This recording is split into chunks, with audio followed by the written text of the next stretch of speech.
A finales de 1935, en Guayabou, al norte de la provincia de Shanxi, el Buró Político del Comité Central del Partido Comunista de China se reúne durante una semana para fijar su estrategia política para los próximos años.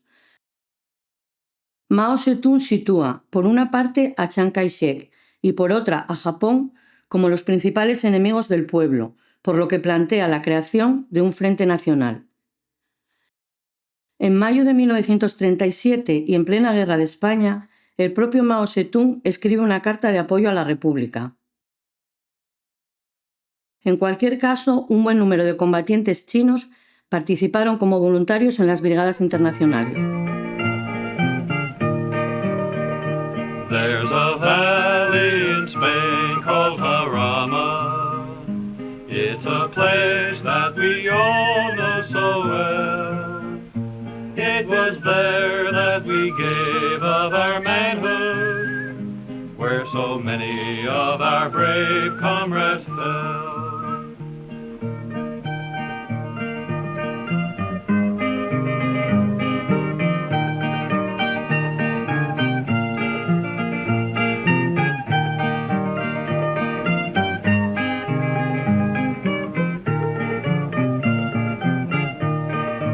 En esa coyuntura y en agosto de 1937, un joven de 24 años y natural de Shanghái, llamado Akin Chang, desembarca en el puerto del Musel en Gijón, Asturias, y se incorpora al ejército republicano.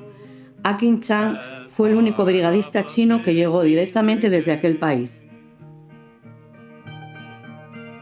Pidió enrolarse en el ejército republicano y fue integrado en una brigada vasca que combatía en Asturias. ¿Quién era Akin Chang? Había nacido en Shanghái en 1913 y era militante del Partido Comunista. Se vio obligado a abandonar esa ciudad porque fue perseguido por los nacionalistas del Kuomintang cuando se implicó en el intento de formar un sindicato. Decidió entonces embarcarse rumbo a Europa y para pagar su pasaje se empleó como ayudante de cocina en el barco mercante británico Gert Tamura. El jefe de cocina era un vietnamita culto, hablaba varios idiomas y bien informado de lo que ocurría en el mundo, que le habló sobre la guerra que España libraba contra la agresión fascista. Cuando Akin Chang salió de China y se fue a Europa en barco, no sabía que había estallado la guerra en España. Pero el hecho de conocer a ese cocinero vietnamita en el barco cambió el curso de su vida. La Guerra de España había entrado en su segundo año en 1937 y en el océano, navegando hacia Europa, Akin Chang se fue familiarizando poco a poco con el cocinero, que no solo hablaba francés, sino también varios dialectos chinos. Todos los días, después de trabajar, Akin Chang escuchaba al vietnamita hablar sobre política y sobre la lucha por la independencia de Vietnam. Gracias a él aprendió francés. Cuando el vapor se iba acercando a Europa, el cocinero aleccionó bien a Akin Chang, le explicó lo que estaba ocurriendo en España. Los fascistas alemanes e italianos apoyaban plenamente a los rebeldes de Franco y querían derrocar a la República Española elegida democráticamente. Los países occidentales no solo no apoyaban a la República, sino que también le prohibían comprar armas para defenderse.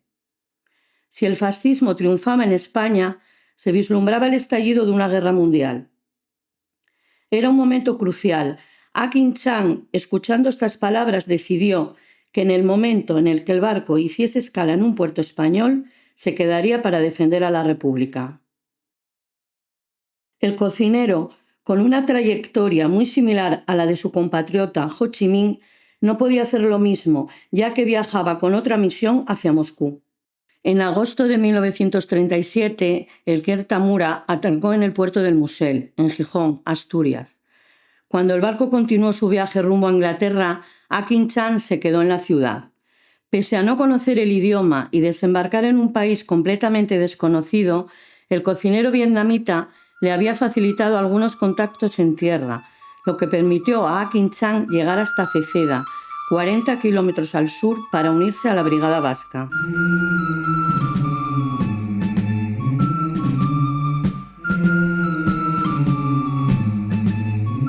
Akin Chan había llegado a Asturias cuando ésta estaba inmersa en plena guerra. El 6 de septiembre de 1937 siguió a la Brigada Vasca hasta la cumbre del Mazucu cerca de la costa. Comenzó una feroz batalla y los rebeldes, con tropas 7 veces superiores a las fuerzas republicanas, se lanzaron en oleadas sucesivas hacia el oeste. Aunque las armas de los sublevados eran sofisticadas, no conseguían conquistar el Mazuco. Entonces, los bombarderos de la alemana Legión Cóndor de Hitler aparecieron en bandadas y llevaron a cabo bombardeos de alfombra, cayendo el Mazuco a mediados de ese mes. La localidad de Cangas de Onís sufrió esos bombardeos, siendo arrasada como ocurrió con Guernica, aunque en esta circunstancia no hubo un Picasso para pintarla. Akin Chan y sus camaradas caminaron hacia el oeste, hasta los 3 picos de Peñas Blancas. El terreno era accidentado y formaba una barrera natural de difícil acceso. Akin Chan y su brigada custodiaban la cima de la montaña, donde la lluvia helada pasó a ser nieve. Nuevamente los rebeldes usaron el mismo modo de combate: bombardeos aéreos seguidos de ataques de artillería e infantería. Finalmente, el 22 de septiembre los nacionales ocuparon Peñas Blancas. Los milicianos, Akin Chan con ellos, se retiraron hacia el norte, hasta el Fitu, para continuar la lucha. Finalmente se dirigieron hacia Mieres, donde recibieron el mensaje de que el buque de guerra José Luis Díaz, enviado por el gobierno vasco, los esperaba en el puerto de Gijón para enviarlos a la mañana siguiente a Cataluña al objeto de continuar la lucha. Uno de los soldados del batallón vasco, llamado Luis Ariz Navarreta, dejó escritas sus vivencias de aquel momento, que posteriormente fueron dadas a conocer por su hija Begoña, en las que cita a Akin Chan. Participó en la guerra junto a mi padre en Asturias, en la misma escuadra de la Brigada Vasca. Akin Chan fue capturado junto con mi padre y encerrado también en un campo de concentración. Luis Ariz Navarreta explica en su escrito la situación vivida. Debido a la inferioridad militar, tanto de armamento como de efectivos humanos, en abril de 1937 el batallón de Luis fue retirándose hacia el oeste. En su camino presenciaron a unos 10 kilómetros de distancia el brutal bombardeo e incendio de Guernica provocado por la aviación alemana. 4 días después llegaron a Ceceda, en Asturias, donde formaron la Brigada Vasca, compuesta entonces por 4 compañías. En ese momento, escribió Luis, llegó un chino, natural de Shanghái, en compañía de 2 vascos para enrolarse en nuestra brigada y fue destinado a mi escuadra. En esta brigada se hablaba el euskera. Frente a la barrera del idioma, Luis interpretó el significado de las expresiones de Akin Chan y supuso que era un marinero. Aunque Akin Chan no entendía el euskera y tenía que hablar con el lenguaje gestual, insistió en participar en la guerra. Luis escribió en su manuscrito: este chino, a quien le llamábamos Shanghái por su lugar de origen y procedencia, luchó con los vascos. Fue un vasco más entre nosotros, lo mismo en el combate que luego en prisión. Fue destinado a mi escuadra e hizo toda nuestra campaña corriendo nuestra misma suerte. A las 3 de la mañana del día de su partida, Luis hacía guardia en primera línea del frente. Desde su puesto podía escuchar claramente las voces de los rebeldes. El enemigo se encontraba muy cerca. A las 6 de la mañana vinieron a recogerlo. Todos saltaron de las trincheras en dirección norte, hacia Trubia. Allí vieron al comandante, quien les informó que las tropas de Franco habían ocupado toda la costa de Asturias y que estaban copados. Frente al asedio, nuestros protagonistas se negaron a rendirse e intentaron escapar hacia el sureste. Al llegar a Mieres, Akin Chan, Luis y sus compañeros de la Brigada Vasca fueron hechos prisioneros por los legionarios y tropas marroquíes. Era el 21 de octubre de 1937, un inolvidable día en sus vidas. El norte de España cayó completamente bajo el control de Franco. Desde que es capturado por las tropas franquistas, la historia de Akin Chan es muy parecida a la de cientos de miles de republicanos españoles que fueron capturados por el ejército sublevado y que a partir de ahí pasaron años entre campos de concentración franquistas y distintas unidades de trabajos forzados, siempre en unas condiciones absolutamente infrahumanas, temiendo por su vida, bien por ser asesinados en cualquier momento, ya sea por los propios militares, por falangistas o por guardias civiles, o por morir debido al hambre, a la sed, a la falta de asistencia sanitaria y a las enfermedades que se reproducían debido especialmente a la falta absoluta de medidas de higiene. 300 campos de concentración franquistas, el más letal fue el de León, el que se estableció en el hoy Parador de Turismo de San Marcos, un hotel de lujo a día de hoy y que en aquellos años se convirtió en un verdadero infierno. Miles y miles de prisioneros hacinados. Tenemos unas cifras de muertos en este campo de concentración realmente terribles. El estudio más conservador, por decirlo de alguna manera, habla de un mínimo de 1.400 muertos en San Marcos. Y hay otros estudios que elevan esa cifra a cerca de 3.000. Hablamos de prisioneros asesinados directamente, fusilados o maltratados hasta la muerte, o también muertos por consecuencias de las terribles condiciones de vida que se vivían en ese campo, donde los prisioneros estaban hacinados, tanto en el claustro como en los pasillos de ese edificio majestuoso. No tenían prácticamente alimentación, estaban atestados de piojos, de pulgas, con lo cual hubo muchos brotes epidémicos, muchas enfermedades que en ocasiones provocaban la muerte, y de hecho supervivientes de ese campo recuerdan, por ejemplo, como por las mañanas algunos de los compañeros se daban cuenta de que no se movían, que estaban debajo de las mantas sin moverse, y era sencillamente porque habían muerto a lo largo de la noche. Y esos mismos testimonios hablan de cómo los recogían con cartillas y los sacaban, y ellos veían cómo esos compañeros recientemente fallecidos pues eran sacados como animales en carretillas prácticamente todas las mañanas en lo que era un verdadero horror, como era ese campo de San Marcos. San Marcos, además, tuvo otro lugar tristemente célebre, la llamada Carbonera. La Carbonera era un verdadero agujero que efectivamente se utilizaba anteriormente para acumular carbón, y que sin embargo las tropas franquistas lo convirtieron en una celda de castigo. Una celda, o mejor dicho, un hoyo de castigo, porque allí metían a veces hasta 70 y 75 prisioneros hacinados completamente. Chan también pasó por el campo de concentración de San Pedro de Cardeña, en la provincia de Burgos, un campo especialmente importante. Muy pronto fue convertido en el campo de las brigadas internacionales. Los brigadistas internacionales que eran capturados en otros campos, Franco dio la orden de ir enviándolos e ir hacinándolos, ir concentrándolos todos en ese campo de concentración de San Pedro de Cardeña. No fue casual esta decisión, tenía un doble motivo. Por un lado, tenerlos a todos muy a mano para poder realizar intercambios, como de hecho se realizaron durante la guerra, con prisioneros, especialmente en este caso alemanes o italianos, que estaban en manos republicanas. Era utilizarlo como aparato de propaganda. De hecho, de San Pedro de Cardeña contamos con imágenes grabadas en cine en su época por el servicio de propaganda del ejército franquista, y también con multitud de fotografías.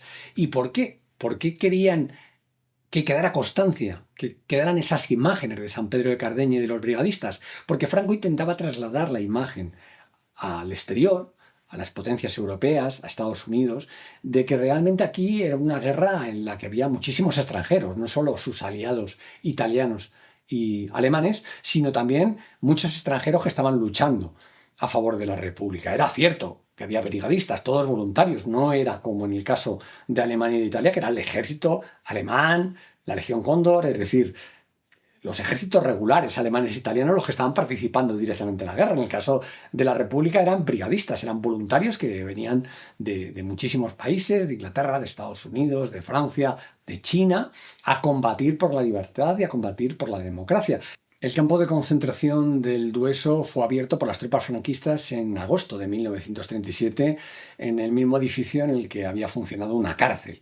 Desde San Pedro de Cardeña, la mayoría de los brigadistas internacionales, incluido Chan, fueron enviados al Batallón de Trabajos Forzados, el Batallón de Trabajadores número 75, que realizó tareas de reconstrucción del pueblo de Belchite, que había quedado totalmente destruido durante la guerra.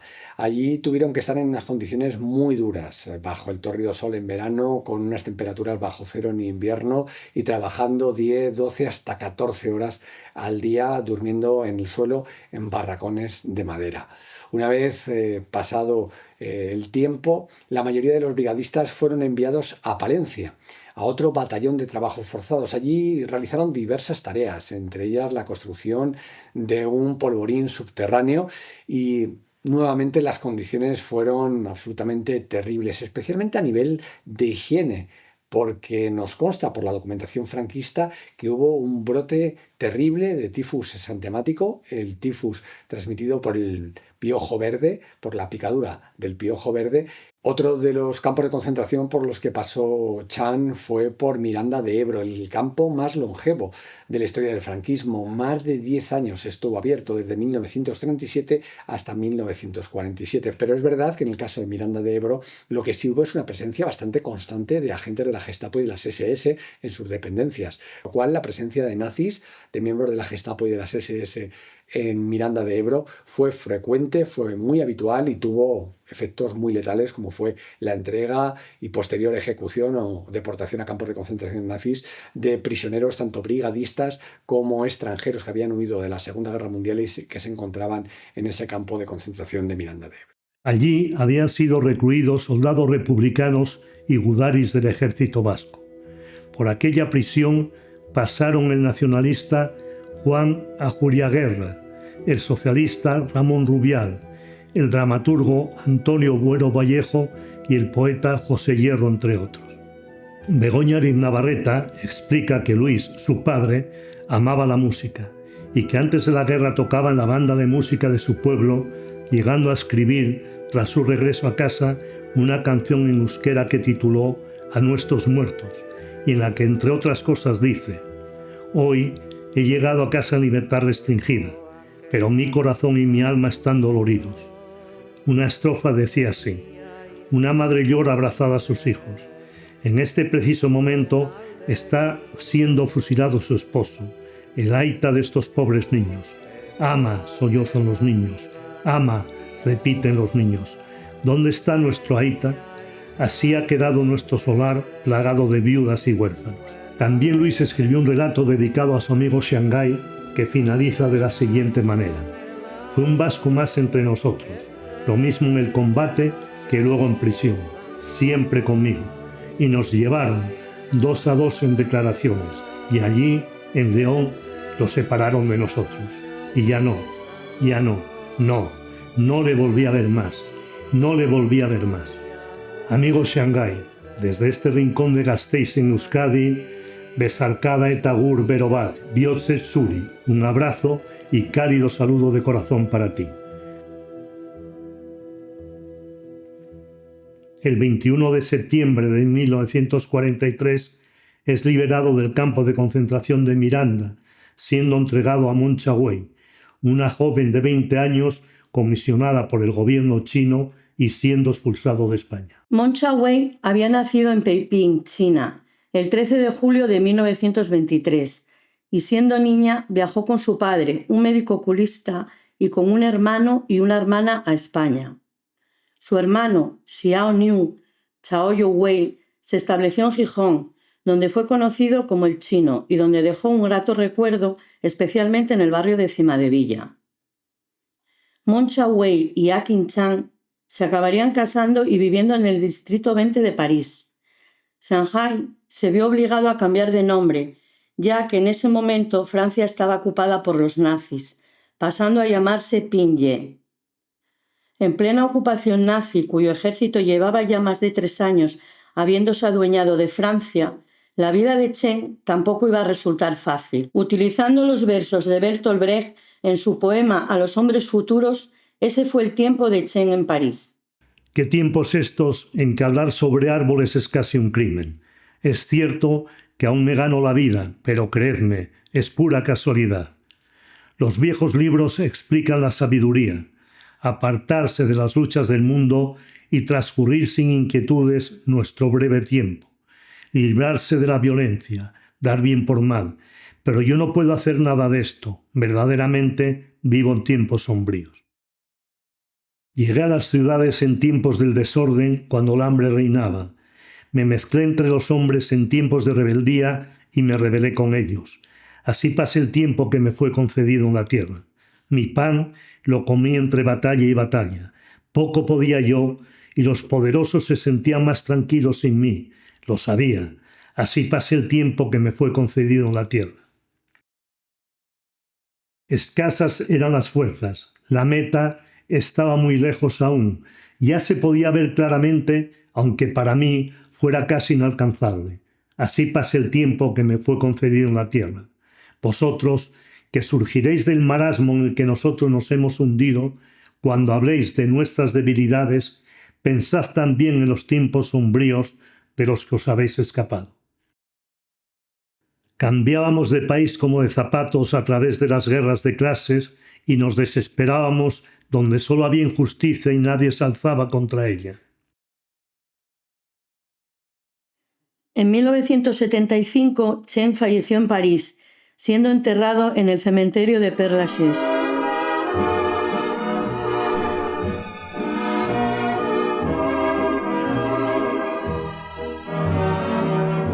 Son tantas las personalidades enterradas en el cementerio de Père Lachaise, junto a las cuales reposan los restos de Chen, que sería muy difícil citarlas todas o mostrar imágenes de sus tumbas. Pero posiblemente Shanghái se sentiría feliz pensando que hoy y para siempre yace junto a los 147 comuneros que tras el intento de la Comuna de París en 1871 fueron fusilados el día 28 de mayo de ese mismo año en uno de los paredones que delimitan el cementerio, junto al que también se encuentra el monumento a la memoria de todos los españoles muertos por la libertad, 1939-1945. Chen merece ocupar un espacio junto a estos héroes, porque él es, sin ninguna duda, uno de ellos. Y sin embargo sabíamos que también el odio contra la bajeza desfigura la cara. También la ira contra la injusticia pone ronca la voz. Desgraciadamente, nosotros que queríamos preparar el camino para la amabilidad, no pudimos ser amables.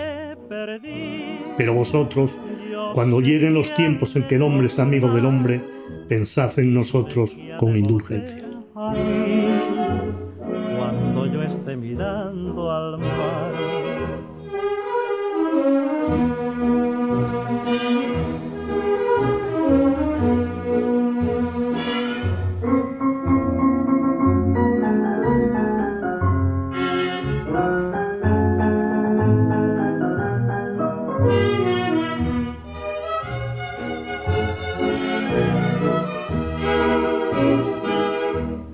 Mirando al mar soñé que estabas junto a mí. Mirando al mar yo no sé qué sentí y acordándome de ti lloré la dicha que perdí. Yo sé que ha de tornar y sé que ha de volver a mí cuando yo esté mirando al mar.